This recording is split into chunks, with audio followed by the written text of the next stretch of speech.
Às 7h22, a polícia entra numa casa na rua Libertad, em Santa Rosa, Argentina. No fogão da cozinha há uma panela.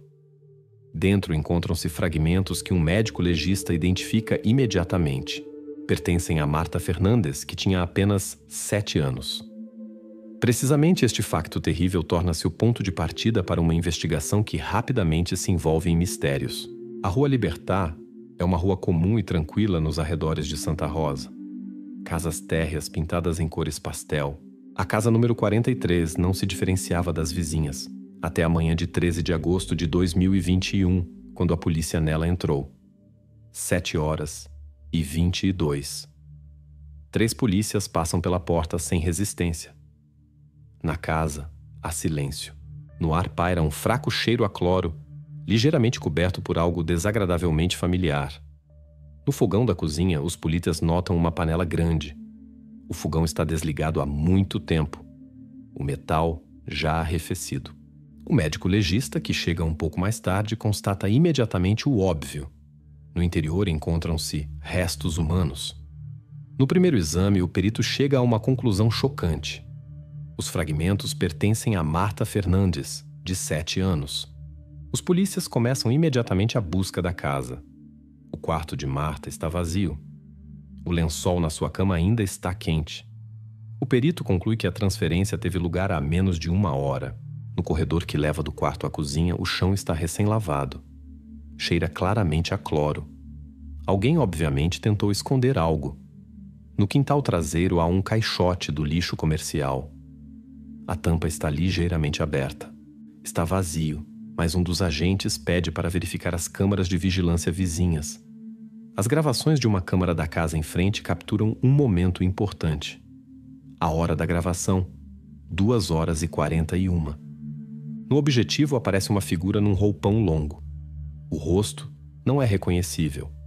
A pessoa carrega um objeto grande que deposita no caixote do lixo do quintal traseiro da casa número 43. Esta ação não dura mais de 1 minuto, depois do qual a figura desaparece rapidamente de novo na casa. A câmara é fraca.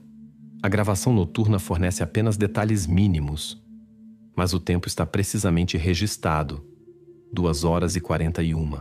Nesse momento havia 2 pessoas na casa: Carlos Fernandes, o pai de Marta, e a própria Marta. O pai, ainda sonolento e confuso, diz imediatamente à polícia que ouviu um ruído na noite, mas pensou que tinha sido um sonho. Afirma ter se levantado pela última vez por volta das 23 horas para verificar a porta. Depois supostamente dormiu e só acordou quando a polícia bateu à porta. A segunda pessoa que visitava frequentemente esta casa, Marco Ruiz, um amigo da família, não estava presente nessa noite. Normalmente vinha sem avisar, tinha livre acesso e chaves. Carlos aponta-o imediatamente. Carlos parece perdido e sinceramente assustado.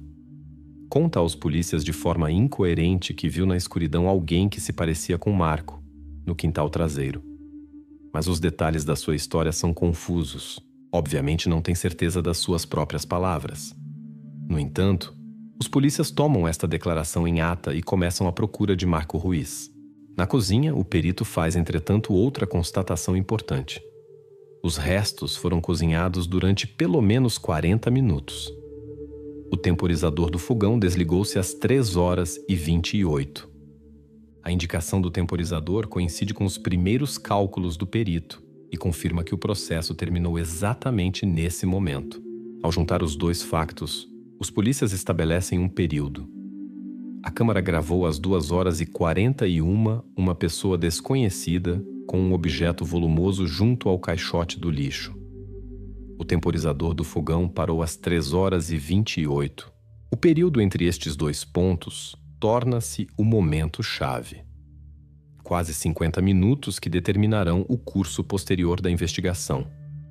Consciente de que a situação requer ação imediata, a polícia detém oficialmente Carlos para interrogatório. Nesse momento, ele é o principal suspeito.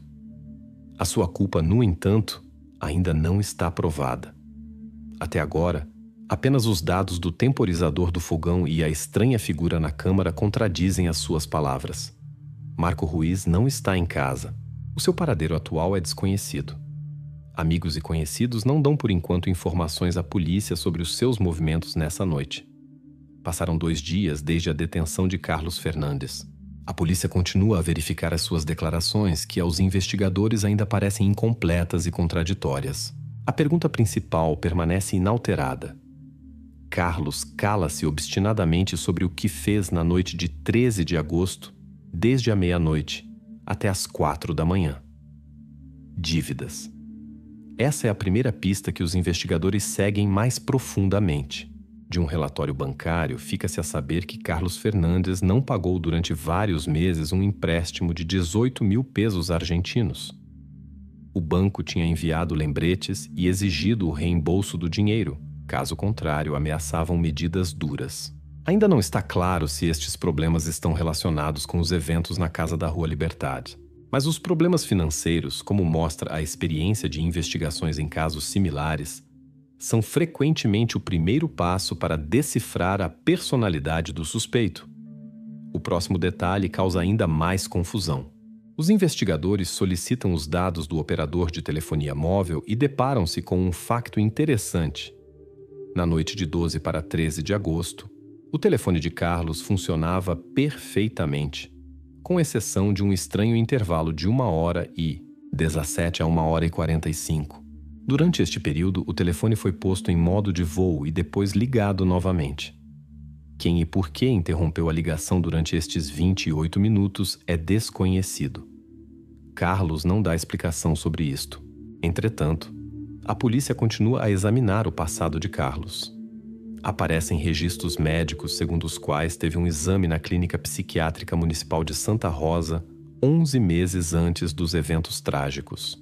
Um psiquiatra anotou oficialmente no processo o diagnóstico: episódio agudo de uma perturbação paranoide. Este não é um diagnóstico crônico, mas tais episódios podem alterar o comportamento de uma pessoa, especialmente em situações de estresse.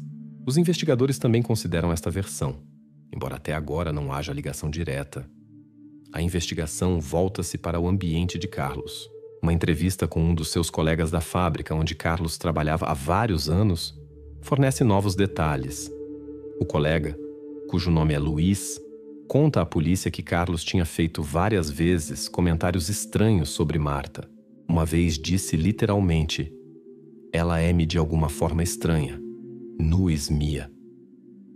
Ao mesmo tempo, as gravações de vídeo das câmaras da fábrica não mostram nada de incomum. Carlos parece calmo. O seu comportamento no trabalho não difere do habitual. No entanto, aos investigadores basta a indicação sobre o estado psíquico do suspeito para comentar oficialmente o estado da investigação perante a imprensa. A 15 de agosto, o chefe do grupo de investigação declara aos jornalistas: "A versão da psicose é atualmente considerada como a mais provável." Esta formulação é cautelosa, mas soa suficientemente decidida para dirigir a atenção pública, especificamente para a pessoa de Carlos. Mas as investigações continuam. Na noite do mesmo dia, às 18h20, chega uma notícia importante do laboratório. No caixote do lixo atrás da casa foi encontrado um rolo da massa de madeira comum de cozinha. O exame mostra. No rolo foram descobertos vestígios de sangue que coincidem com a amostra de Marta Fernandes. No mesmo rolo encontram-se também impressões digitais claras de Carlos. Para a polícia, isto parece uma prova sólida que liga diretamente Carlos ao crime. Mas a defesa de Carlos contesta imediatamente esta conclusão. O advogado do suspeito explica oficialmente aos investigadores que Carlos usava este rolo diariamente para cozinhar. As impressões poderiam ter chegado lá muito antes. Os vestígios de sangue são outra questão, mas o advogado insiste que a presença das impressões digitais de Carlos não prova a sua participação direta na tragédia. Esta formulação obriga os investigadores a rever os detalhes novamente. A polícia continua a tentar entender por que Carlos não diz nada sobre o período entre a meia-noite e as 4 da manhã. Mas o suspeito cala-se obstinadamente ou repete o mesmo. Dormiu e não consegue lembrar-se de nada de incomum. Este silêncio, combinado com o diagnóstico psiquiátrico e os problemas financeiros, forma gradualmente em torno de Carlos a imagem de um homem que tinha razões suficientes para um colapso. Mas para uma acusação são necessários factos, não imagens. Até agora não há dados suficientes para encerrar definitivamente este caso. Oficialmente, a polícia também não descarta a versão de uma participação de Marco Ruiz, mas ele continua sem ser localizável.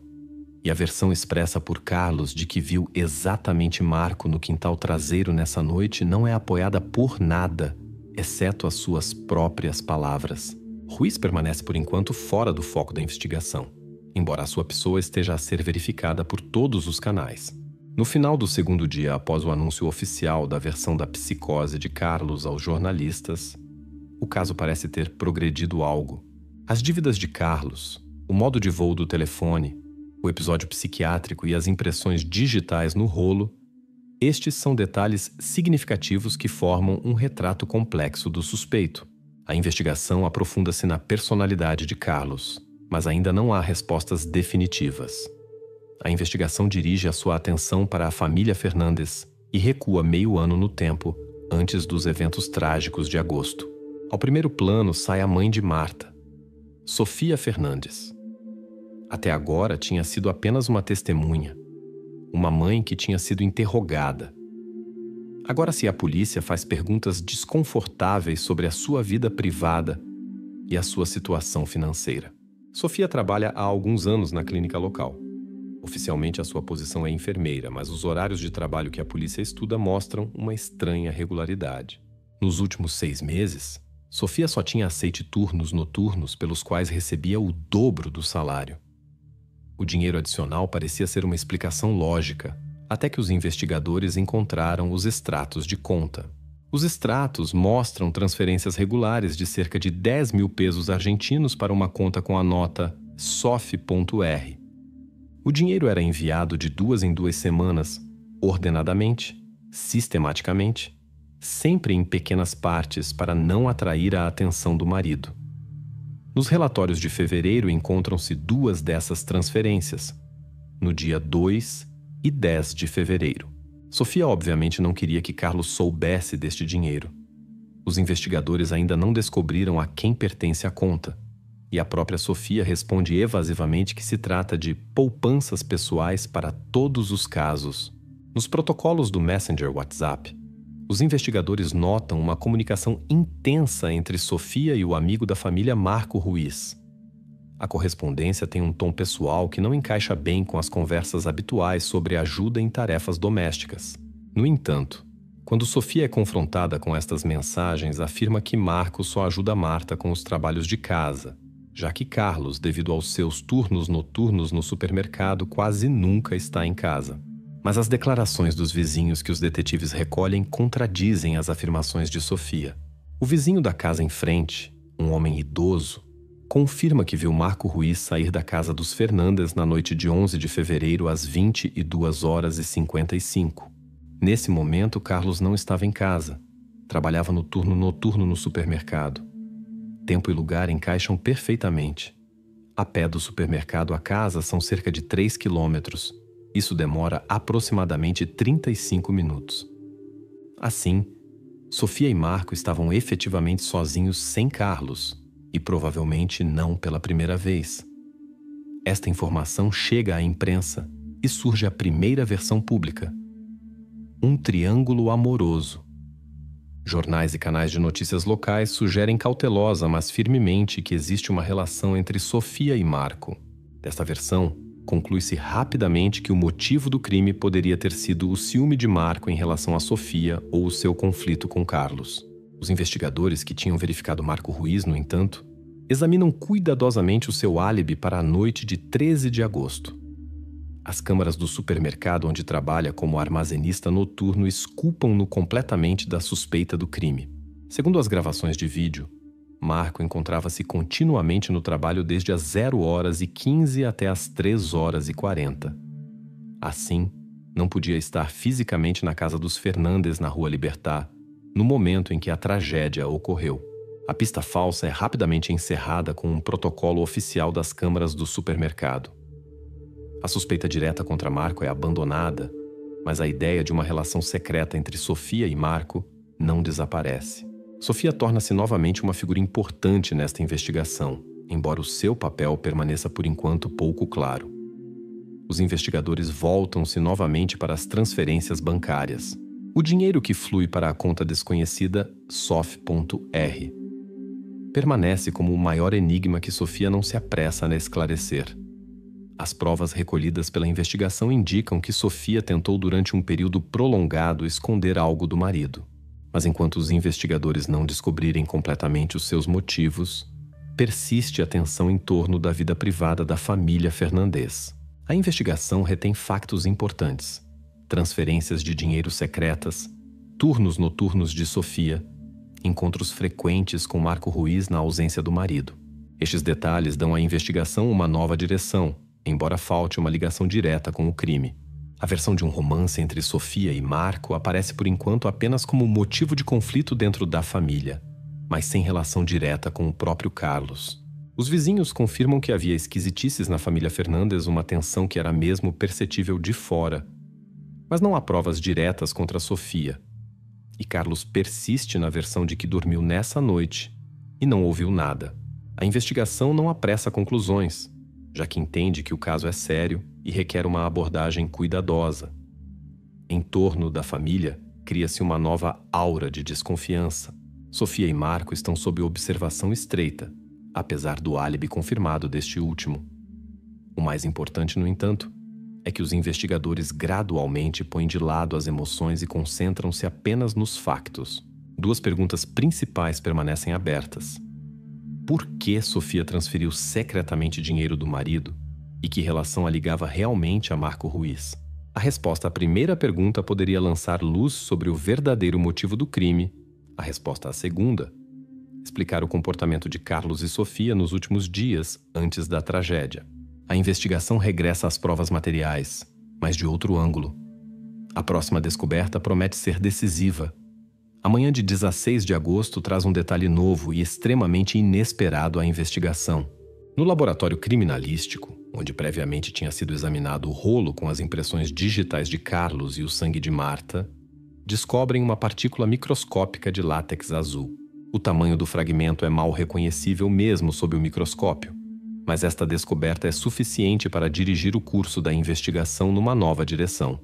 Os peritos estabelecem rapidamente: o fragmento pertence a uma luva de látex comercial da marca Indústria Santa Glove, fabricada por uma fábrica local. O laboratório determina mesmo o número do lote, número 2876. Os investigadores contactam imediatamente a fábrica produtora e obtêm a documentação.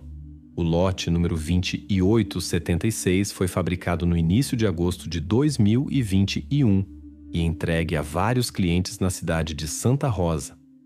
Na casa da família Fernandes não foram encontradas tais luvas. A polícia verifica cuidadosamente a cozinha, os espaços de armazenamento e mesmo os objetos pessoais, mas sem resultado. Mas outro detalhe desperta interesse.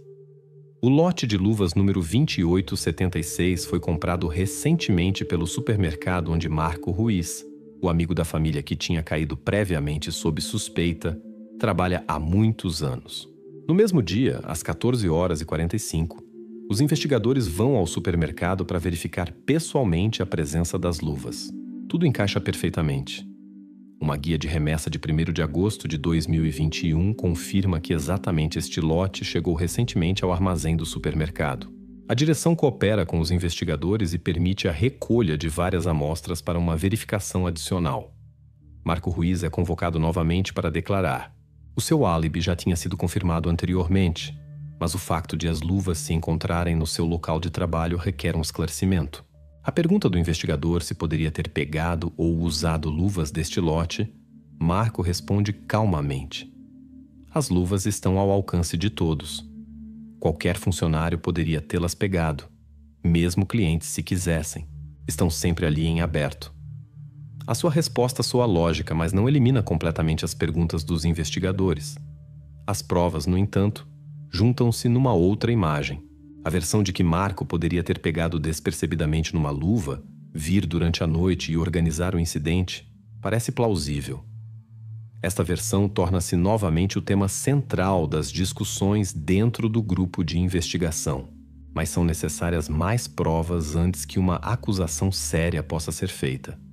Enquanto a polícia considera novamente Marco como possível cúmplice ou executor, os técnicos criminalísticos entram novamente em cena.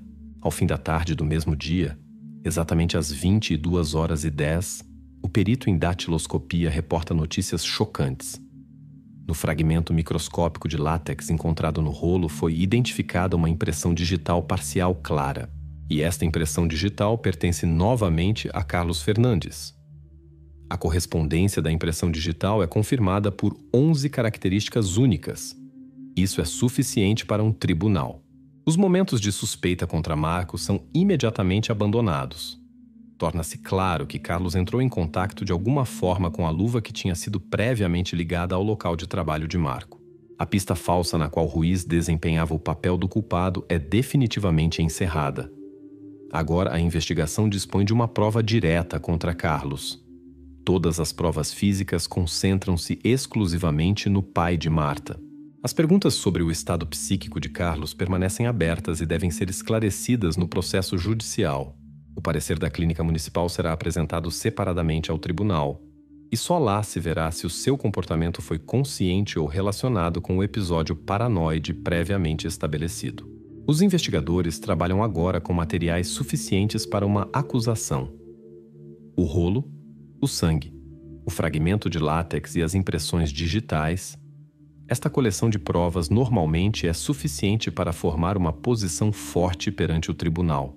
Mas até este momento muito permanece por esclarecer. Em particular, ainda se desconhece como exatamente a partícula da luva chegou à casa da família Fernandes e por que Carlos tentou esconder o contato com ela. O lote número 2876 é mencionado nos arquivos da investigação como um elo importante que mais tarde poderia explicar definitivamente a sequência de ações de Carlos nessa noite. Isto ainda não está completamente revelado, mas o facto de as luvas provirem do supermercado onde Marco trabalha continua a não dar sossego aos investigadores.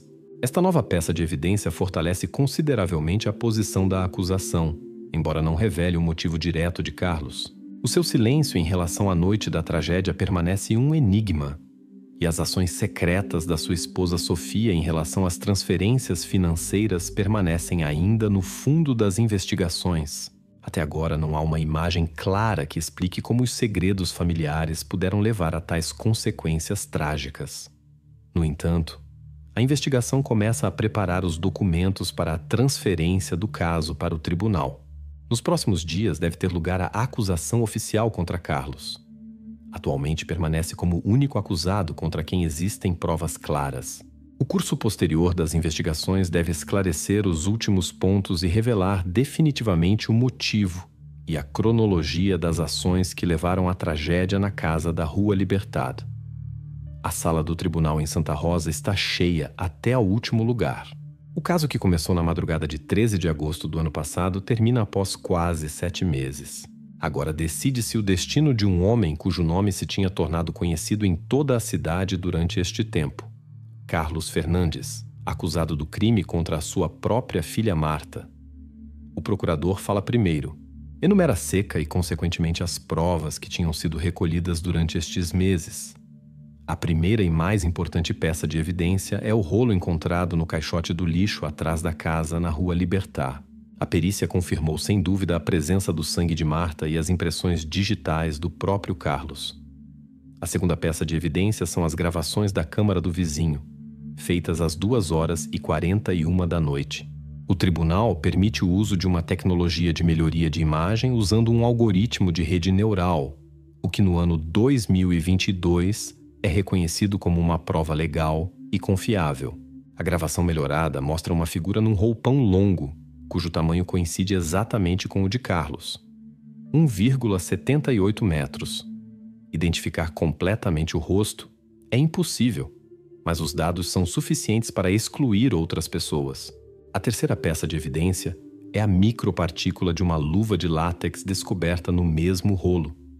Nela foi claramente demonstrada uma impressão digital parcial de Carlos, confirmada por 11 correspondências. O látex foi identificado como pertencente ao lote número 2876, comprado pelo supermercado onde trabalha o amigo da família Marco Ruiz. Perante o tribunal, foi confirmado que Carlos tinha ele próprio pegado na luva já na tarde de 11 de agosto do armazém do supermercado para apagar os vestígios do presumível crime. Em seguida, o tribunal passa ao parecer dos psiquiatras. O documento está datado de 20 de setembro de 2021.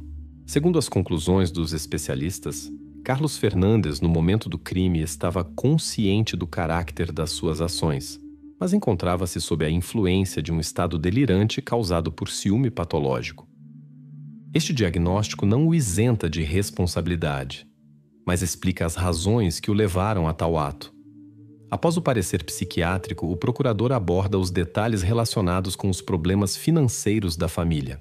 Documentos bancários e a correspondência entre Sofia Fernandes e Marco Ruiz confirmam que Carlos sofria de estresse constante devido às dívidas e ao medo de perder a família. Os psicólogos confirmam que as dívidas intensificaram consideravelmente o estado de ciúme e angústia. Um vizinho da família confirma como testemunha que ouviu por volta das 2h10 da noite gritos abafados vindos da casa dos Fernandes. Os peritos reconstroem a cronologia dessa noite. No período das 2h10 às 2h38, Carlos entrou em conflito com a filha. Depois teve lugar presumivelmente a transferência de Marta do quarto para a cozinha, cerca de 15 metros, não mais de 2 minutos, sem testemunhas. Às 2h41, a câmara gravou Carlos levando Marta para o caixote no quintal traseiro. Às 2h46, regressa e liga o fogão.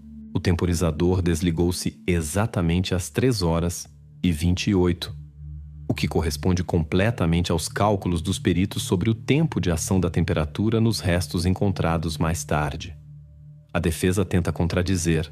O advogado de Carlos explica que o rolo poderia ter sido tocado pelos investigadores e, portanto, é inadmissível como prova. O juiz solicita imediatamente os protocolos fotográficos do exame do local do crime e o procurador apresenta imediatamente as imagens. O rolo foi fotografado exatamente na posição em que foi encontrado, antes de ser retirado diretamente do caixote do lixo. Isto retira definitivamente os argumentos à defesa. Neste momento, Carlos, que previamente tinha mostrado poucas emoções, levanta-se subitamente e começa a gritar uma frase que se tornou a última revelação deste caso. Ela não era minha. Os guardas reagem rapidamente e sentam-no novamente. Na sala reina um silêncio opressivo. Após uma breve pausa, o tribunal regressa para o pronunciamento do veredicto. O juiz lê secamente a decisão. Carlos Fernandes é declarado culpado em todas as acusações. Com base em todas as provas apresentadas, é-lhe imposta a pena máxima possível, prisão perpétua. A investigação encerra oficialmente o caso. A versão de uma participação de Marco Ruiz está definitivamente refutada pela presença de um álibi hermético e a ausência das suas impressões digitais em qualquer peça de evidência.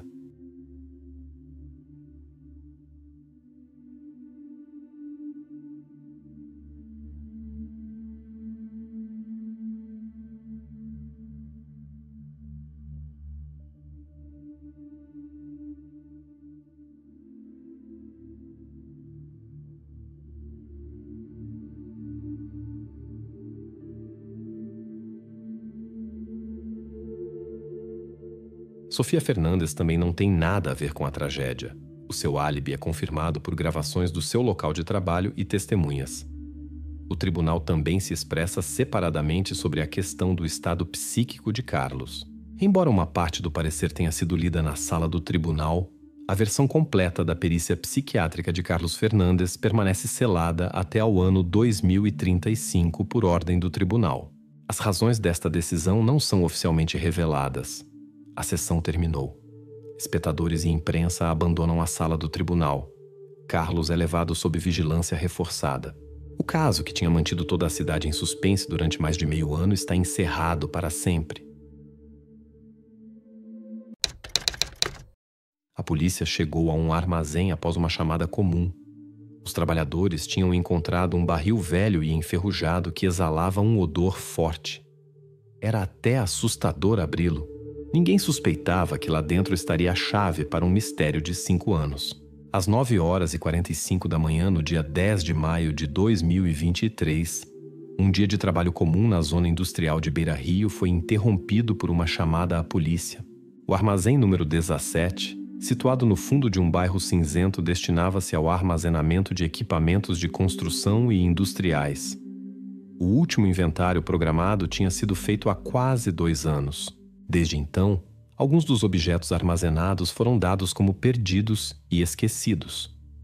Nesse dia, os trabalhadores preparavam-se para limpar o armazém para dar lugar a uma nova entrega de equipamentos. No meio de uma pilha de metal e peças velhas, alguém reparou num barril metálico. Estava separado na margem, meio coberto por uma camada de pó e ferrugem. Primeiro, ninguém lhe deu atenção especial, mas quando os trabalhadores tentaram mover o barril com uma empilhadora, um cheiro desagradável saiu visivelmente debaixo da tampa. Rapidamente, chegaram ao local polícias e técnicos criminalísticos. A investigação do barril durou apenas alguns minutos. Tratava-se de um recipiente industrial de 200 litros. Na costura inferior havia uma marca do fabricante quase invisível. Ano de fabrico 2018. Cuidadosamente, os técnicos criminalísticos iluminaram a área em volta da tampa com uma lanterna e confirmaram a suspeita. No interior havia obviamente algo que estava lá há mais de 1 ano. Quando a tampa do barril foi cuidadosamente aberta, ficou imediatamente claro. Os peritos tinham se deparado com uma descoberta criminal séria. No interior foram descobertos restos humanos, parcialmente cobertos com cal e misturados com óleo de motor espesso e velho. Era óbvio que alguém tinha tentado esconder qualquer sinal de quem estava lá dentro e há quanto tempo os restos estavam ali. A primeira investigação do local do crime revelou pouco, mas eram informações importantes. As câmaras de videovigilância no armazém revelaram-se inúteis.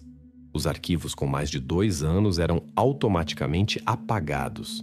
O próprio armazém não mantinha registros particularmente cuidadosos sobre quem trouxe que carga e quando. No entanto, foi encontrada entre o lixo e os resíduos industriais, perto do barril, uma etiqueta da transportadora Autocargo, na qual o número de registro de uma carrinha estava parcialmente preservado. Esta foi a primeira prova concreta. O interrogatório dos funcionários do armazém trouxe à luz outra estranha coincidência. O guarda, João Correia, que trabalhava ali desde 2017, explicou imediatamente que tinha visto esse mesmo barril há muitos anos. Nunca tinha chamado atenção especial e ele pensava que continha lixo comum. Quando perguntado sobre quando exatamente o barril apareceu no armazém, Correia respondeu incerto que tinha sido há cerca de 5 anos, talvez um pouco antes. O investigador pediu a Correia para precisar as suas memórias. O guarda lembrou-se de um incidente em 2020, cerca de 2 anos após a data suspeita do aparecimento do barril no armazém. Nesse dia, uma carrinha branca com uma carga de materiais de construção entrou no terreno. O condutor, um jovem com barba curta, magro e pouco falador, descarregou várias caixas e um grande barril metálico. Correia suspeitava que se tratasse do mesmo recipiente, mas não tinha a certeza. O investigador anotou esta informação, mas internamente já a considerava pouco útil. Pela datação indicada na costura do barril e pelo estado exterior do recipiente, estava claro. O barril tinha aparecido ali mais cedo do que Correia tinha descrito.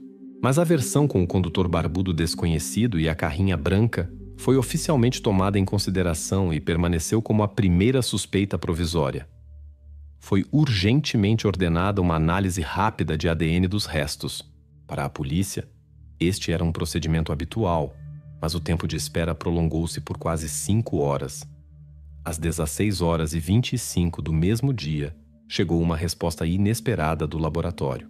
O ADN foi comparado com a base de dados de pessoas desaparecidas. A identidade foi inequivocamente estabelecida. No interior do barril encontravam-se os restos de Sofia Alves, de 27 anos, que tinha desaparecido a 16 de abril de 2018. O seu caso estava registrado como em aberto, mas há muito que tinha desaparecido nos arquivos da polícia e tornou-se um daqueles que nunca foram esclarecidos. Agora a situação mudou drasticamente. O que tinha começado como uma intervenção comum tornou-se o episódio-chave de um mistério de anos. A polícia retirou os ficheiros do caso Sofia Alves e iniciou uma nova fase das investigações, tendo pela primeira vez em mãos uma prova real neste caso.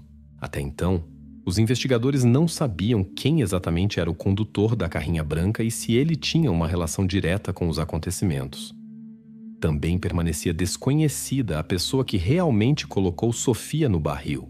Oficialmente, a polícia declarou que a primeira e mais importante tarefa consistia em identificar o proprietário da carrinha através da etiqueta da transportadora Autocargo.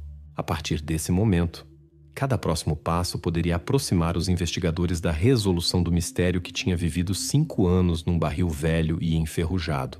2 dias após a descoberta no armazém, a polícia passou para a fase ativa das investigações. No topo da lista de suspeitos estava o antigo companheiro de Sofia, Tiago Martins. A sua relação tinha terminado oficialmente 3 meses antes do desaparecimento de Sofia. Mas após o seu desaparecimento, Tiago mostrou publicamente tristeza e até participou nas ações de busca. Para a polícia, ele parecia um homem que tinha vivido uma tragédia, mas não um criminoso. No entanto, a nova descoberta mudou a abordagem da investigação. Ao verificar as transações financeiras de Tiago do período do desaparecimento de Sofia, a polícia deparou-se com um detalhe estranho. Num extrato de conta estava registrado um pagamento de 17 de abril de 2018, literalmente no dia após o desaparecimento de Sofia. O pagamento foi feito na loja de materiais de construção Construção Lisboa.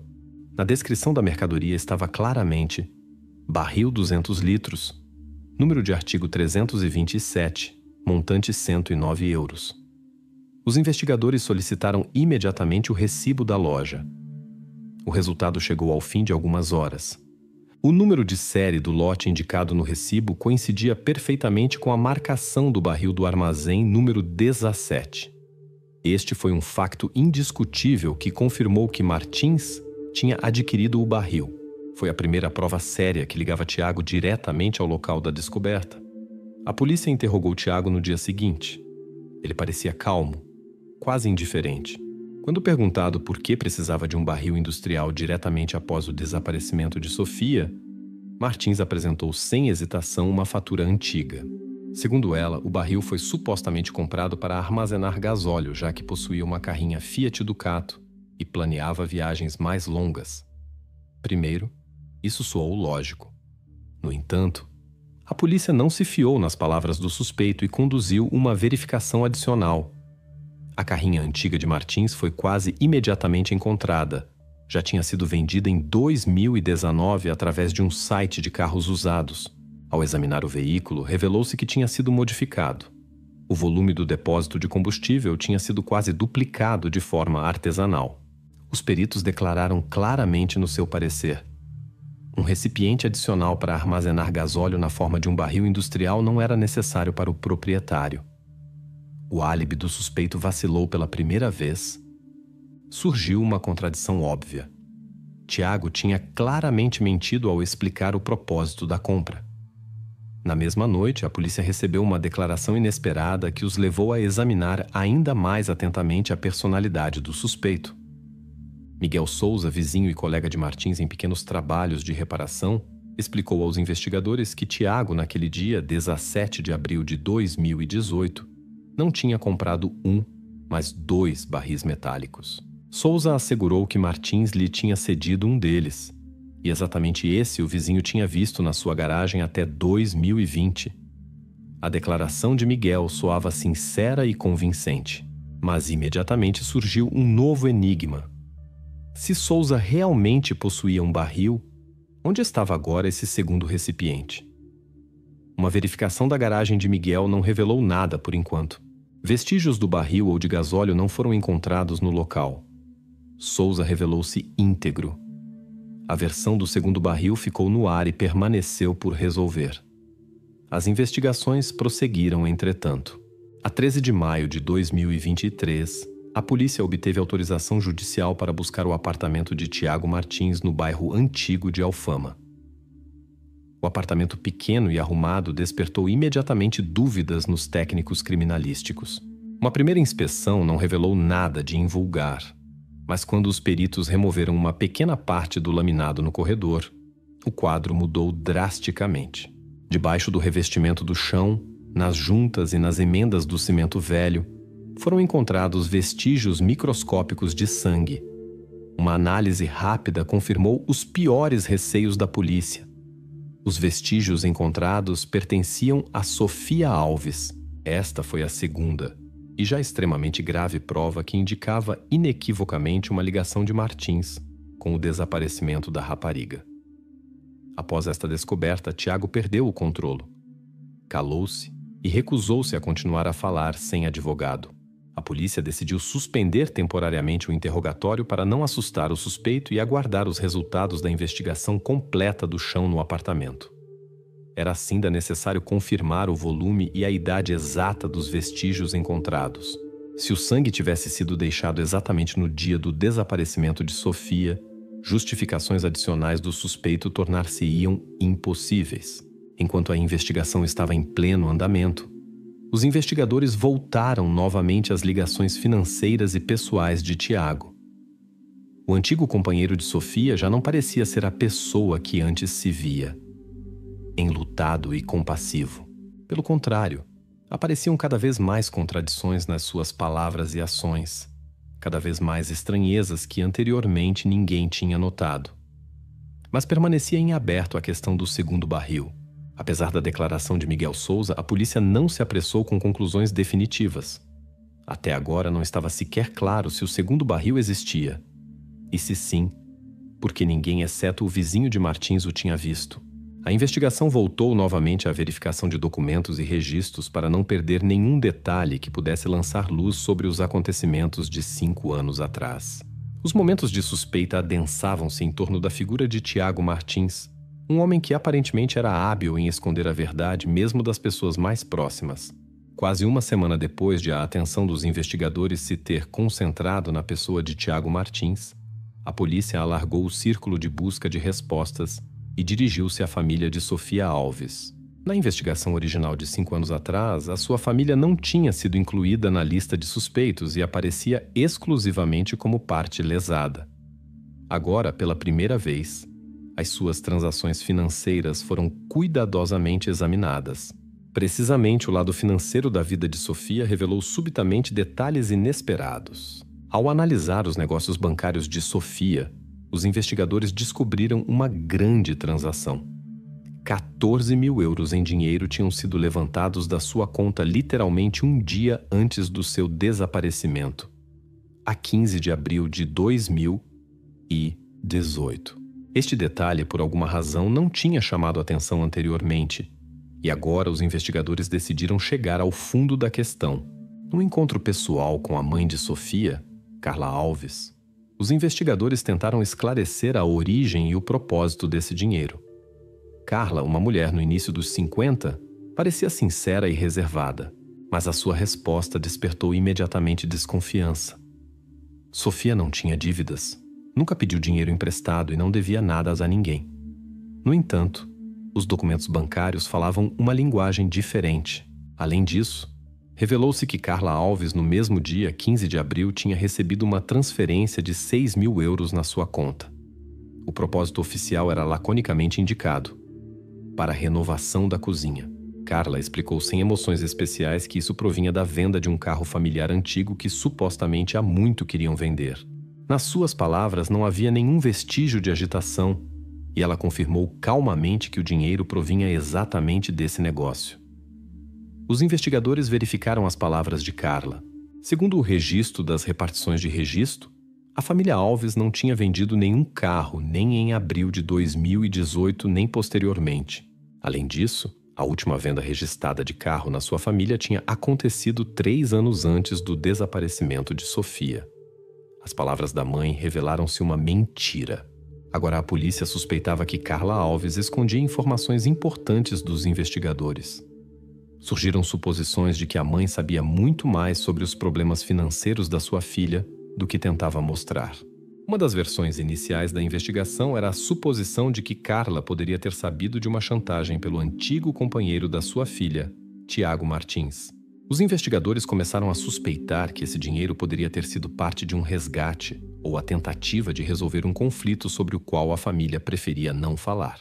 A versão parecia convincente exatamente até a polícia examinar a segunda parte dos documentos bancários de Sofia. Entre os extratos financeiros antigos encontrou-se um detalhe muito mais estranho. Revelou-se que Sofia tinha realmente recebido uma grande soma em dinheiro não do banco, mas de uma empresa financeira privada chamada LX Capital. A soma coincidia exatamente, 14 mil euros. Os investigadores solicitaram informações adicionais sobre a empresa. A empresa, registrada como prestamista privado, não tinha chamado anteriormente a atenção da polícia. O proprietário oficial da empresa era um homem chamado Antônio Fernandes, sobre o qual praticamente não havia informações nas bases de dados da polícia, exceto que se mantinha em segundo plano e não era ativo publicamente. O facto de Sofia se poder ter dirigido a um prestamista privado mudou radicalmente a percepção do caso. O dinheiro já não parecia ser apenas uma ajuda simples para a família ou uma compra inocente. Em vez disso, surgiu uma versão perigosa, segundo a qual Sofia poderia estar envolvida num negócio financeiro que a levou a muito maior infortúnio. Uma verificação de contactos e registros de conversas revelou que Sofia se tinha realmente posto em contato com o escritório da LX Capital pouco antes do seu desaparecimento. Os dados telefônicos confirmaram que o último encontro com um representante da empresa tinha acontecido 3 dias antes da rapariga desaparecer. Num novo interrogatório de Carla Alves, a polícia perguntou-lhe diretamente se sabia algo sobre os problemas financeiros da sua filha e sobre a empresa LX Capital. Carla rejeitou categoricamente qualquer conhecimento e insistiu na sua versão original da venda do carro. No entanto, esta história agora parecia definitivamente inacreditável, e a polícia registrou a mentira de Carla como um facto que necessitava de esclarecimento adicional. Contudo, as autoridades decidiram não fazer acusações precipitadas contra ela e concentraram-se, em vez disso, em investigar a figura do misterioso Antônio Fernandes. O seu papel em todos os acontecimentos permanecia por enquanto pouco claro. Era apenas óbvio que Sofia tinha de alguma forma entrado numa situação com risco financeiro considerável, que a família estava a par disso e tentava escondê-lo. Restava apenas a pergunta: por quê? A polícia começou cuidadosamente a verificar possíveis ligações entre o proprietário da LX Capital, Antônio Fernandes, e o principal suspeito, Tiago Martins. Por enquanto, isto não era mais do que uma suposição baseada apenas na lógica geral dos acontecimentos. Provas diretas não havia neste momento, e a investigação decidiu proceder passo a passo, sem perder nenhum vestígio. Uma semana de investigações e verificações intermináveis finalmente trouxe um resultado. Os técnicos criminalísticos retiraram cuidadosamente um fragmento úmido e quase destruído da etiqueta autocargo, que foi encontrada junto ao barril no armazém número 17, e alisaram-no. Quando o papel secou e passou por um scan especial, os peritos conseguiram decifrar um carimbo quase ilegível. ID do condutor número 58G72. Este detalhe revelou-se decisivo para essa investigação. Os especialistas da Divisão de Investigação solicitaram imediatamente informações da base de dados da empresa Autocargo. Já meia hora depois, chegou a resposta que continha a identidade do condutor atribuído ao ID indicado. Tratava-se de Diogo Silva, de 33 anos, um condutor temporário que em 2018 tinha trabalhado apenas alguns meses para a empresa. O estatuto de Silva mudou imediatamente para nova testemunha. Diogo foi convocado para interrogatório no mesmo dia. Parecia confuso, mas calmo. Na presença do seu advogado, Silva contou aos investigadores que em abril de 2018 transportava regularmente várias cargas e resíduos de construção por encomenda de clientes privados. De detalhes concretos desse período, o condutor lembrava-se apenas relutantemente e afirmava não se lembrar nem de rostos, nem de características especiais dos contratantes. Tinha sido o seu trabalho normal. Silva não negou a possibilidade de a sua carrinha ter estado perto do armazém número 17, mas ao mesmo tempo sublinhou que não tinha deixado nada suspeito no armazém, muito menos barris.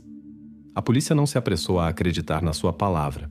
No mesmo dia, depois de ter obtido um mandado de busca, os investigadores solicitaram os dados de navegação GPS instalados na carrinha de serviço da Autocargo. O registro do sistema confirmou os piores receios de Diogo Silva. A 18 de abril de 2018, a sua carrinha estava realmente no terreno do armazém número 17 na zona industrial de Beira Rio. O tempo de permanência, 17 minutos. Segundo os regulamentos da empresa, isto é suficiente para descarregar ou carregar carga. Numa nova conversa, o condutor não conseguiu explicar as razões da paragem. Insistiu em não se lembrar dos detalhes do dia de 5 anos atrás. Mas a polícia notou um detalhe importante. Silva, nesse dia, trabalhava sem parceiro e não tinha consigo um terminal padrão para controle de carga, o que ia contra os regulamentos da empresa. E isto reforçou a suspeita da polícia, já que o condutor sem controlo poderia facilmente ter descarregado qualquer coisa no armazém. Mas Silva continuava a negar quaisquer ações ilícitas. O seu álibi revelou-se fraco e baseado quase exclusivamente em memórias pessoais. A polícia não tinha provas diretas do seu envolvimento no desaparecimento de Sofia Alves, mas também não tinha possibilidade de o ilibar da suspeita. A investigação estava numa encruzilhada quando no dia seguinte a Divisão de Análise Criminalística comunicou mais uma notícia inesperada. Os peritos que estudavam os registros do sistema de trânsito urbano para 18 de abril de 2018 descobriram um fragmento importante de uma gravação de vídeo. Revelou-se que no dia em que a carrinha de Diogo Silva se dirigiu ao armazém número 17, foi seguida por outro veículo, um Fiat Ducato branco. Os peritos conseguiram ler parte da matrícula desta segunda carrinha, que coincidia completamente com o veículo que anteriormente pertencera a Tiago Martins e tinha sido vendido por ele em 2019. O aparecimento de um segundo veículo mudou imediatamente a direção das investigações. Tornou-se óbvio que havia na história mais um participante desconhecido cuja função não era menos significativa que a de Silva. Agora os investigadores tinham de descobrir se os condutores das duas carrinhas se conheciam e se agiam em conjunto, ou se um seguia o outro tentando passar despercebido. Face às novas circunstâncias, o Ministério Público emitiu imediatamente uma ordem para apreender os servidores do sistema de videovigilância urbana para reconstruir o perfil completo de movimento de ambos os veículos para todo o dia 18 de abril de 2018. Enquanto a polícia aguardava os resultados da investigação técnica detalhada, os investigadores convocaram Diogo Silva novamente para uma conversa para verificar as suas declarações originais. Desta vez, Silva estava visivelmente mais nervoso. O aparecimento da segunda carrinha foi uma surpresa para ele, mas continuou a insistir na sua completa inocência e assegurou que nunca tinha visto o Fiat Ducato branco antes e não conhecia ninguém com o apelido Martins. O seu advogado pediu para evitar conclusões precipitadas e lembrou que tudo isso até agora eram apenas indícios. Os investigadores compreenderam que Diogo Silva possivelmente era apenas uma testemunha ocasional ou participante dos acontecimentos, sem perceber toda a dimensão da situação. O seu possível envolvimento permanecia indeterminado, mas os investigadores também não se apressaram a retirar completamente o condutor da lista de suspeitos. Havia a possibilidade de Silva esconder intencionalmente parte da informação. Agora, o mistério do Fiat Ducato branco tornou-se o episódio-chave das investigações. O homem que estava ao volante desta carrinha tornou-se numa das figuras mais importantes de toda a história. Embora a polícia não se apressasse a nomear o condutor do segundo veículo, os momentos de suspeita contra o antigo companheiro de Sofia, Tiago Martins, reforçavam-se dia a dia. Os técnicos criminalísticos tinham a certeza apenas de uma coisa: a etiqueta Autocargo tinha levado a investigação a um condutor concreto e a um momento concreto. Agora era importante compreender o que exatamente aconteceu naquele dia de abril perto do armazém número 17 e quem era o homem ao volante do Fiat Ducato branco que seguia a carrinha de Diogo Silva. Uma semana depois de a polícia ter descoberto o rastro da segunda carrinha, a investigação voltou novamente à pessoa de Miguel Souza, o vizinho e colega de Tiago Martins. Primeiro, os investigadores tinham dado pouca atenção a Souza e consideravam-no uma testemunha secundária. Agora a sua garagem estava no centro do interesse.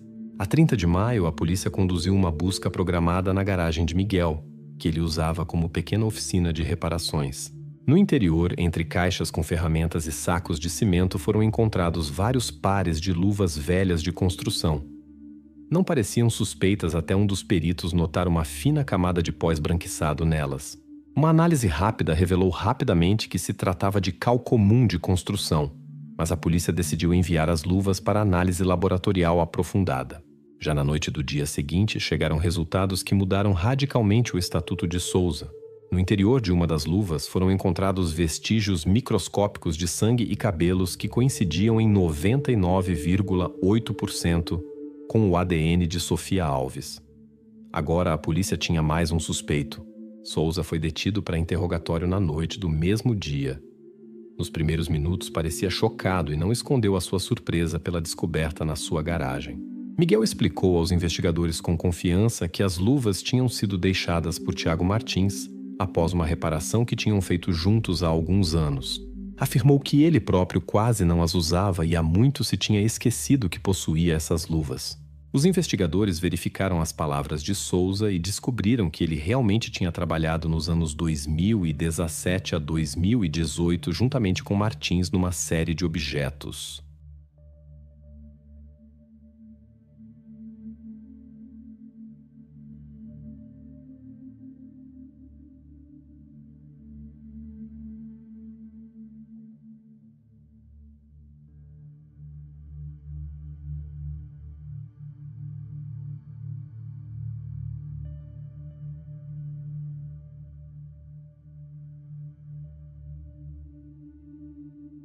Testemunhas e contratantes confirmaram que os dois homens partilhavam frequentemente ferramentas e materiais de construção, e isso não parecia suspeito.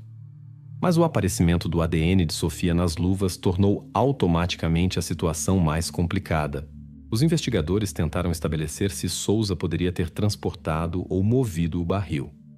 Segundo os dados de registro, Souza possuía até 2020 uma carrinha Nissan Vanette, que era capaz de transportar objetos grandes.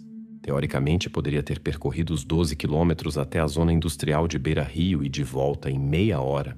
Um facto importante era que na garagem de Souza estava instalada uma câmara de vigilância, mas que já tinha deixado de funcionar em 2019. O proprietário tinha-a desligado ele próprio e explicou isso com simples poupança de dinheiro.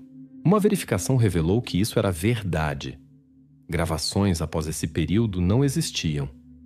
Era agora impossível provar ou refutar as palavras de Miguel através das gravações das câmaras. Os investigadores compreenderam que as provas pareciam contraditórias. Souza afirmava não ter nada a ver com o barril e não conhecer pessoalmente a vítima. Admitiu que Sofia tinha vindo algumas vezes ter com Tiago quando eram um casal, mas ele não tinha contato direto com ela. As suas explicações soavam lógicas, mas as provas continuavam a inquietar. Para dissipar ou confirmar a suspeita contra Souza, a polícia conduziu mais uma verificação. Desta vez foi usado o próprio ADN de Miguel para o comparar com as amostras encontradas nas luvas. Os resultados foram inesperados. Um parecer do BMRS confirmou que o material biológico nas luvas provinha de Sofia, mas excluía completamente que o sangue ou outros vestígios pudessem provir do próprio Miguel Souza. Além disso, no interior das luvas não foi encontrada nenhuma das suas impressões digitais ou células da pele, o que parecia extremamente estranho. Estava claro que as luvas tinham sido usadas por outra pessoa que anteriormente tinha vestido luvas interiores finas de proteção. Esta descoberta confirmou as palavras de Souza, de que ele próprio não tinha usado as luvas. Mas agora surgia um novo enigma. Quem exatamente as tinha usado e com que propósito? A identidade desta pessoa tornou-se o objetivo principal de investigações posteriores. Ao mesmo tempo, os peritos da polícia decidiram concentrar-se na origem da cal nas luvas. Esta substância tinha sido encontrada tanto no barril do armazém como agora ligava inequivocamente as luvas ao incidente de 5 anos atrás. O laboratório começou a estudar a composição química da cal, na esperança de compreender de onde exatamente provinha e onde poderia ter sido anteriormente armazenada. O próprio Souza permaneceu sob observação, mas uma acusação formal era por enquanto prematura. A investigação chegou à conclusão de que o papel de Miguel no caso provavelmente se limitava a um tipo de intermediação, embora possivelmente não conhecesse os detalhes do que aconteceu entre Tiago e Sofia. Agora os investigadores viam-no mais como alguém que foi usado por outra pessoa. Entretanto, a polícia continuava a investigar as ligações e a colaboração entre Martins e Souza, procurando uma resposta à pergunta principal: como exatamente as luvas com material biológico de Sofia chegaram à garagem de um homem que nunca teve contato direto com ela? Os investigadores compreenderam que o esclarecimento deste detalhe os poderia aproximar da resposta principal à pergunta sobre o que exatamente aconteceu a Sofia em abril de 2018. Após uma série de acontecimentos que levaram os investigadores a novos suspeitos e provas, a investigação voltou-se novamente para o lado financeiro da vida de Sofia Alves. Precisamente aqui, a polícia encontrou um documento que representava uma nova e séria reviravolta no caso.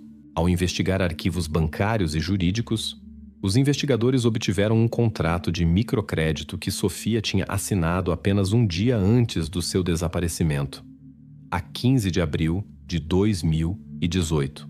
Segundo o documento, ela contraiu um empréstimo na empresa LX Capital de 20 mil euros. As condições do empréstimo eram duras: 28% ao ano. Muito mais interessante, no entanto, era o facto de como fiador deste empréstimo aparecer ninguém menos que Tiago Martins, o antigo companheiro de Sofia e principal suspeito no caso. Este contrato tornou-se a primeira prova concreta de uma ligação financeira entre Sofia e Martins após a sua separação oficial. Até então, Martins tinha assegurado aos investigadores que a comunicação com Sofia após a separação tinha sido mínima e formal. Agora essas afirmações pareciam duvidosas. Num novo interrogatório, Tiago Martins explicou novamente com confiança que tinha dado a sua assinatura exclusivamente a partir do desejo de ajudar a sua antiga amada a abrir o seu próprio negócio. Um pequeno café no bairro antigo da cidade. A polícia confirmou após verificação dos contactos de Sofia. A rapariga tinha realmente discutido planos para abrir um café com as suas amigas e família, mas estava obviamente insegura sobre os detalhes do negócio. Os investigadores examinaram cuidadosamente a correspondência de Sofia. Precisamente as mensagens SMS lançaram luz sobre as verdadeiras dúvidas da rapariga. Sofia procurava ativamente um advogado 2 dias antes do seu desaparecimento para se aconselhar sobre as condições do contrato com a LX Capital. A correspondência mostrava claramente que as condições do empréstimo tinham sido impostas a Sofia e que ela estava insegura se conseguia cumprir as obrigações financeiras. As mensagens eram curtas e nervosas, e o último contato com um advogado aconteceu literalmente algumas horas antes do seu desaparecimento. Precisamente então surgiu uma nova versão. Sofia poderia ter sido vítima das suas obrigações financeiras. Os investigadores começaram a considerar seriamente a suposição de que a morte da rapariga poderia ter sido vantajosa para o proprietário da empresa de crédito, o misterioso Antônio Fernandes. A suposição de um assassinato por crédito era hipotética e até agora não apoiada por factos, mas do ponto de vista dos interesses de Fernandes, lógica: cancelar a dívida através da eliminação do devedor. Esta versão recebeu uma confirmação inesperada depois de a divisão de telecomunicações da polícia ter apresentado uma análise dos dados de ligações telefônicas de Sofia e Tiago Martins. Nos dados de chamadas encontrou-se uma conversa curta que teve lugar na noite do desaparecimento de Sofia. Exatamente às 0h47 da noite de 16 de abril de 2018, Tiago Martins telefonou para o número de Antônio Fernandes. A conversa durou apenas 2 minutos e 8 segundos, mas só o facto desta chamada pôs em questão todas as declarações anteriores do suspeito. Agora a polícia dispunha de prova sólida de uma ligação direta entre Martins e Fernandes. Embora Martins negasse obstinadamente qualquer contato com o proprietário da LX Capital, os registros telefônicos provavam o contrário. Tiago foi convocado para um interrogatório urgente para explicar a chamada noturna. Obviamente não esperava esta pergunta e calou-se alguns segundos para se recompor.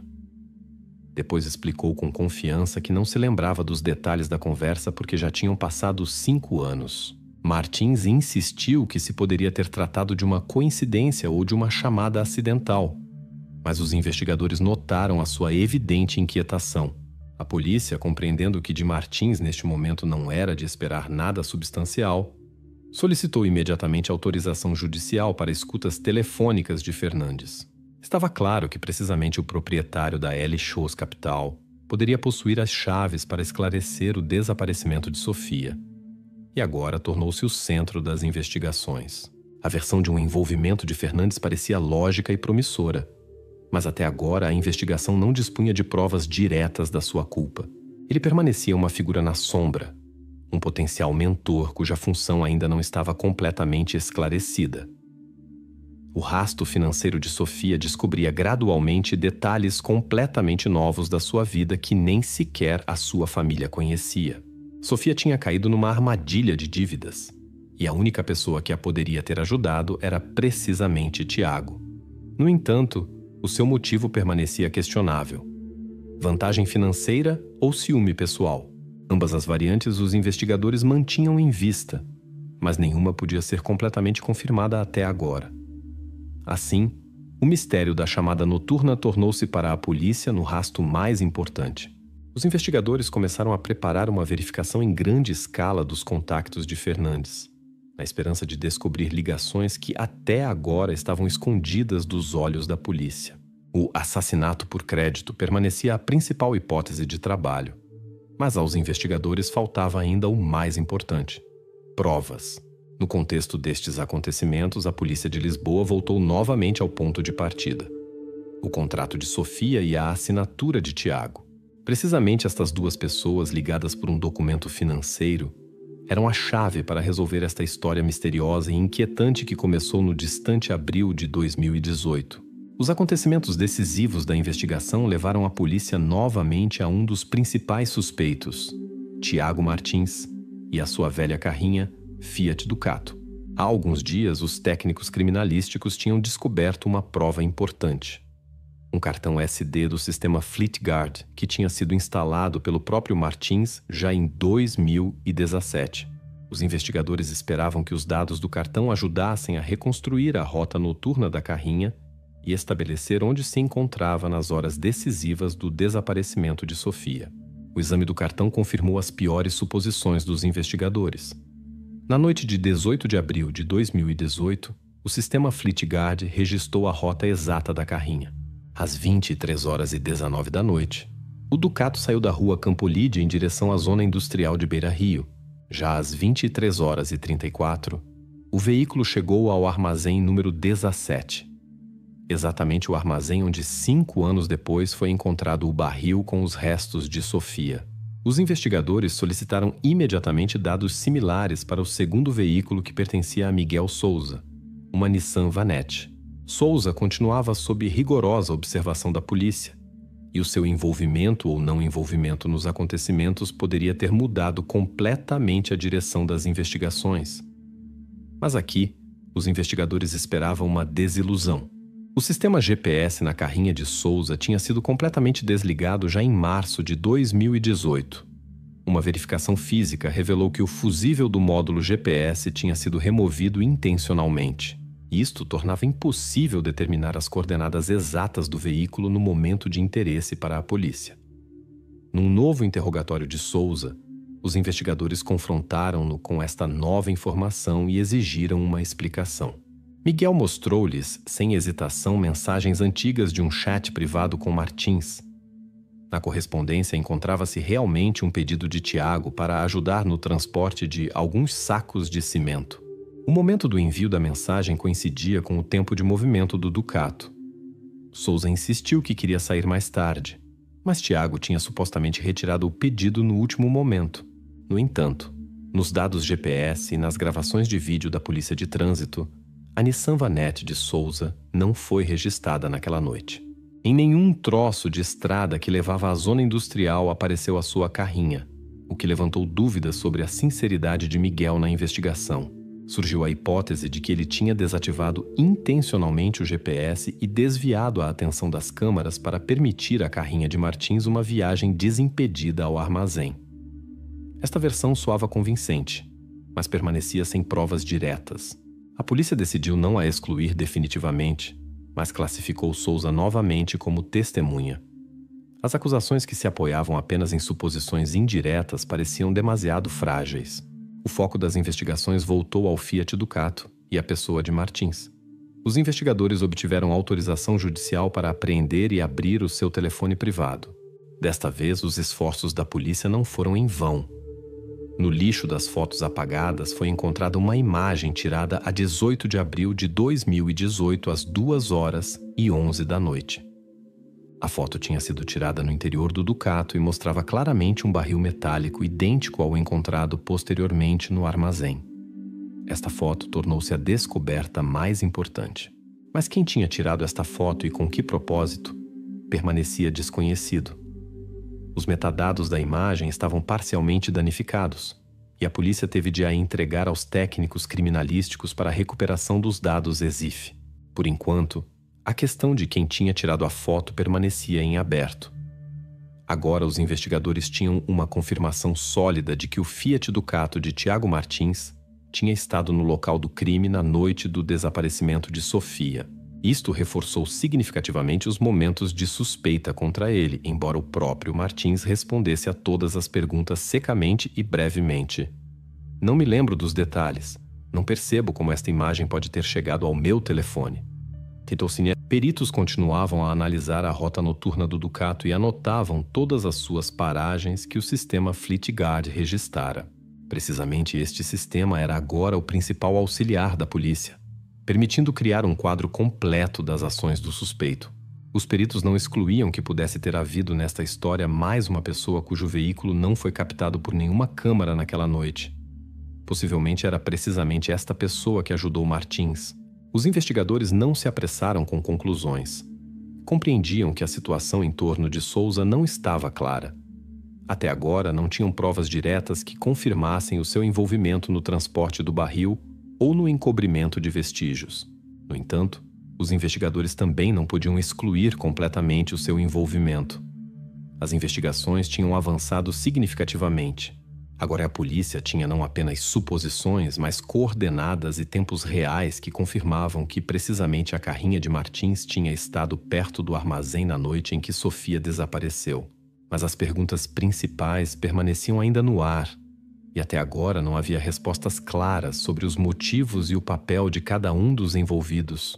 Nos próximos dias, os investigadores planeavam obter os dados EX e F recuperados da foto, na esperança de compreender quem segurava o telefone no momento de tirar a foto e por que a imagem foi apagada. O mistério da viagem noturna de Tiago Martins aproximava-se do seu esclarecimento, mas permanecia por enquanto ainda atrás de um fino véu de incerteza. A 25 de junho, a investigação tinha recolhido provas suficientes para conduzir uma busca final no apartamento de Tiago Martins. O objetivo principal era confirmar ou refutar a versão de uma queda acidental que Martins tinha apresentado nos últimos dias. A polícia já dispunha de resultados preliminares da análise dos vestígios de sangue debaixo do laminado, mas agora os técnicos criminalísticos obtiveram a possibilidade de examinar completamente os pisos no corredor do apartamento. Depois de o laminado ter sido completamente removido, os peritos chegaram a uma conclusão que refutou definitivamente todas as explicações anteriores do suspeito. Debaixo do laminado foi descoberta uma base especial completamente embebida em sangue. Uma estimativa pericial resultou num volume específico de líquido, não menos de 180 mililitros. O exame médico legal conduziu uma análise do padrão de salpicos de sangue e chegou a uma conclusão inequívoca. A lesão foi causada por um golpe com um objeto contundente na região da cabeça, sendo que o ângulo e o tipo de manchas indicavam uma projeção capilar vertical. Consequentemente, a versão de Martins de uma queda de Sofia foi completamente excluída. Depois de terem sido apresentados a Martins os resultados da perícia, o seu comportamento mudou drasticamente. Parecia perdido, tenso, como se não tivesse mais respostas convincentes para os investigadores. Tiago explicou aos investigadores literalmente. Ela realmente caiu e magoou-se. Eu tive medo e decidi encobrir o incidente. Mas os investigadores já compreendiam que isto era uma mentira óbvia.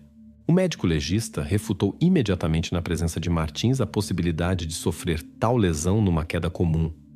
A perícia apontava claramente para uma ação externa ativa que ocorreu com uma força determinada e num ângulo claro. Nesse momento, Tiago começou novamente a mudar as suas declarações. Tentou desviar a suspeita de si e apontou para uma terceira pessoa que supostamente era responsável pelo incidente. Agora insistia que um certo credor desconhecido, cujo nome supostamente já não se lembrava, tinha vindo pessoalmente à sua casa e tinha feito violência a Sofia devido às suas dívidas. Martins afirmava que tinha sido apenas testemunha de um conflito que supostamente tinha saído de controle, mas a polícia já compreendia que também esta versão não resistia a nenhuma crítica. Em todos os interrogatórios anteriores, Martins tinha negado categoricamente ter visto pessoalmente os credores de Sofia ou tê-los deixado entrar em sua casa. A investigação decidiu examinar o apartamento ainda mais minuciosamente, e isso trouxe novamente um resultado inesperado. Análises balísticas e químicas mostraram a presença de partículas especiais de betume nos painéis de laminado. Essas partículas coincidiam com a composição da camada protetora do barril metálico encontrado no armazém número 17 com os restos de Sofia. Esta foi uma nova descoberta sensacional que mudou radicalmente a representação dos investigadores sobre o que se passou no apartamento. A perícia confirmou. O barril em que posteriormente foram encontrados os restos encontrava-se no momento do ataque a Sofia diretamente no apartamento de Martins. E embora as circunstâncias exatas e a cronologia dos acontecimentos ainda fossem desconhecidas, só a presença do barril significava que o crime não podia ser um simples acaso ou um descuido. Os investigadores depararam-se com a questão do transporte deste barril para o apartamento e novamente para fora. A polícia compreendia que era impossível carregar e tirar um objeto grande de um edifício residencial sem ser notado, mas os vizinhos afirmavam não se lembrar de nada parecido. E as câmaras de vigilância à entrada também não tinham registrado atividade estranha nesse dia. Tornou-se claro aos investigadores que Martins tinha um plano cuidadosamente pensado cujos detalhes ainda tinham de ser descobertos. Mas já agora, a investigação dispunha de tudo o necessário para começar a elaborar uma acusação oficial. Todas as tentativas de Tiago de escapar à responsabilidade, de mudar as suas explicações ou de deitar a culpa a um certo credor falharam definitivamente.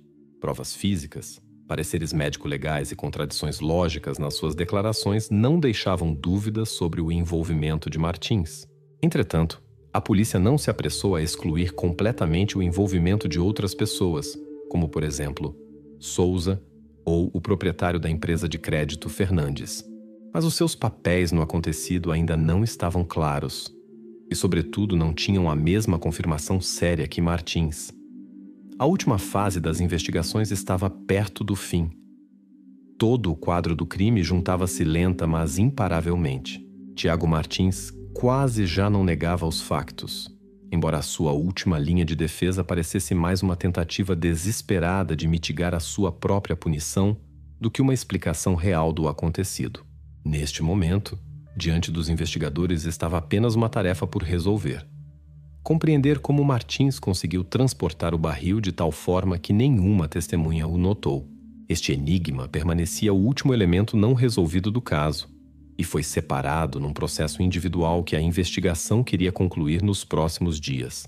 Agora, a polícia de Lisboa preparava oficialmente os documentos para entregar o caso ao tribunal, onde Martins já não teria de explicar aos investigadores, mas ao juiz e aos jurados, por que tantas provas apontavam para a sua culpa direta no desaparecimento de Sofia Alves. A 4 de março de 2024, terminou na sala do Tribunal Municipal de Lisboa um processo que durou quase 10 meses. No banco dos réus, Tiago Martins, considerado culpado de um crime grave cometido há 6 anos. O procurador apresentou ao tribunal, apoiado em todas as provas recolhidas pela investigação, detalhadamente o quadro completo dos acontecimentos daquela noite de abril de 2018. O tribunal ouviu uma cadeia de provas em que já não restavam obscuridades. Naquela noite, Sofia veio ao apartamento de Martins com a intenção de conseguir a revogação da fiança para o empréstimo da Elicius Capital. Entre eles surgiu um conflito que rapidamente se transformou numa briga. A questão complicou-se pelo facto de Sofia, como se soube pela correspondência, não só planear libertar-se das obrigações financeiras, mas também expor o esquema de fraudes de Martins com microcréditos. Isso teria significado não só a sua falência pessoal, mas também uma perseguição criminal inevitável para Tiago. Os investigadores estabeleceram definitivamente o motivo: o medo de Martins da exposição, agravado por um sentimento de ciúme em relação a Sofia, que obviamente estava a construir a sua vida sem ele. Os peritos apresentaram ao tribunal um parecer. A lesão foi infligida a Sofia no corredor do apartamento de Martins, onde no momento do acontecido estava um barril industrial metálico comprado um dia antes dos acontecimentos. As provas são irrefutáveis.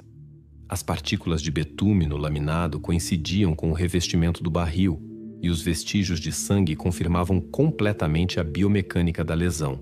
Depois de tudo acontecido, Martins colocou Sofia precisamente nesse barril, cobriu-a com cal e óleo, fechou-o hermeticamente e já na noite às 23h34, levou-o com a carrinha Fiat Ducato ao armazém número 17 na zona industrial de Beira-Rio. Durante todo o processo, Martins tentou deitar a responsabilidade sobre outras pessoas. Primeiro acusou Miguel Souza, que supostamente o tinha ajudado a apagar vestígios. Mas o tribunal provou o álibi de Souza. Naquela noite encontrava-se no porto, a 200 quilômetros do local do crime, o que foi confirmado por bilhetes e testemunhos. Souza foi completamente ilibado, e as suas falsas declarações sobre o segundo barril foram consideradas apenas como uma tentativa de ajudar um amigo a escapar ao castigo. Outra linha de acusação, contra Antônio Fernandes, proprietário da LX Capital, também não encontrou confirmação. Os investigadores estabeleceram que o seu papel se limitava exclusivamente à concessão do empréstimo. Os contatos com Martins eram de natureza puramente comercial. A acusação contra Fernandes foi completamente retirada, e ele permaneceu uma figura na sombra deste caso, sem consequências legais. Durante o julgamento, o advogado de Martins fez uma última tentativa de mudar o curso do processo, referindo-se ao desaparecimento precisamente daqueles 20 mil euros que Sofia tinha recebido. Tentou até acusar a sua família de fraude e de encenar o desaparecimento exigindo uma investigação adicional. O juiz chamou a este pedido uma manipulação direta e rejeitou-o imediatamente. Após uma breve pausa, o juiz anunciou a decisão. Tiago Martins é considerado culpado em todos os pontos de acusação e condenado a 22 anos de prisão numa penitenciária de alta segurança.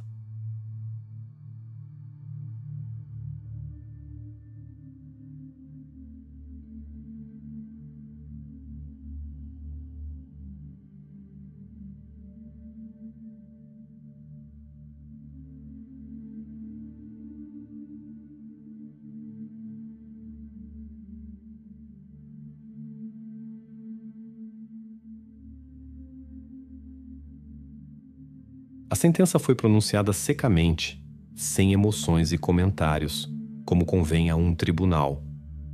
Ao mesmo tempo, o tribunal estabeleceu que a investigação não conseguiu determinar o momento exato da morte de Sofia Alves. O exame médico legal resultou apenas num período, de 16 a 18 de abril de 2018. Mas apesar desta lacuna, as perguntas principais foram completamente esclarecidas. A identidade de Sofia foi confirmada. As circunstâncias do crime foram detalhadamente expostas. O álibi de Martins revelou-se uma mentira cuidadosamente planeada. Souza e Fernandes foram oficialmente excluídos do caso. No entanto, alguns detalhes das investigações permaneceram sob sigilo. Por exemplo, os 20 mil euros desaparecidos que tinham sido transferidos a Sofia pela empresa LX Capital nunca foram encontrados.